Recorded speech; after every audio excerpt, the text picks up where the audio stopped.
যারা ৭১-এর মুক্তিযুদ্ধকে স্বীকার করে না, যারা জিয়া রহমানের স্বাধীনতার ঘোষণাকে স্বীকার করে না, তাদের বাংলাদেশে ভোট চাওয়ার কোনো অধিকার নেই।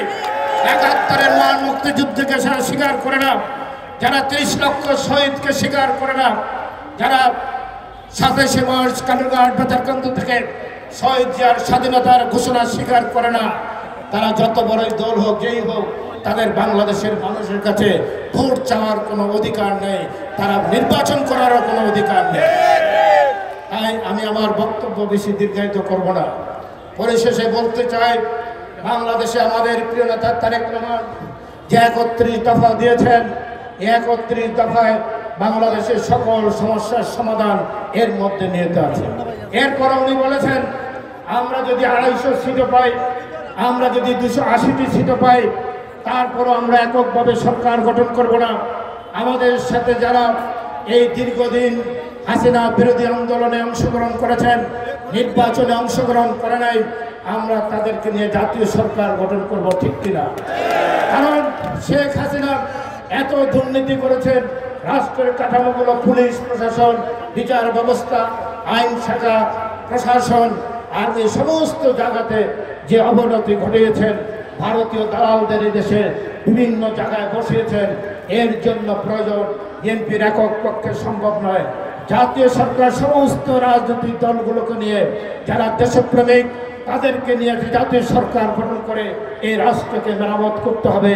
আগামী দিনের প্রজন্মের কাছে একটি সুখী সমৃদ্ধশালী জাতি যেন উপহার দিতে পারে তারেক রহমান, শহীদ প্রেসিডেন্ট জিয়া রহমানের মতো সেই ব্যবস্থাটাই চান।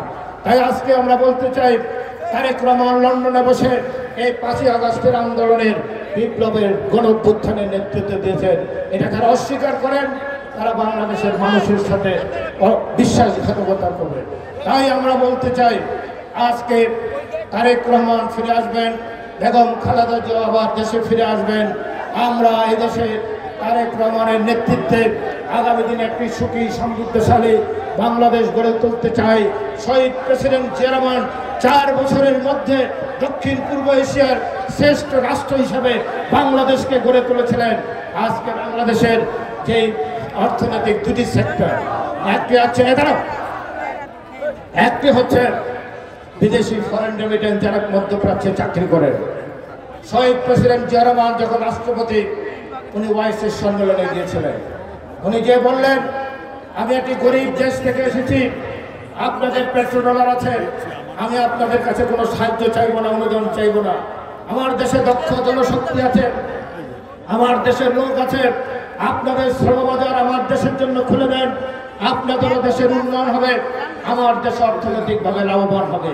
ওনার এই আহ্বানের পরে 40টি মুসলিম দেশ, সৌদি আরব সহ এই শ্রমবাজার খুলে দিয়েছিলেন এবং বাংলাদেশের প্রথম ম্যান পাওয়ার মিনিস্টার হয়েছিলেন এসএ বারিয়েটি। উনি এই মন্ত্রণালয় করেছিলেন শহীদ প্রেসিডেন্ট জিয়া রহমান।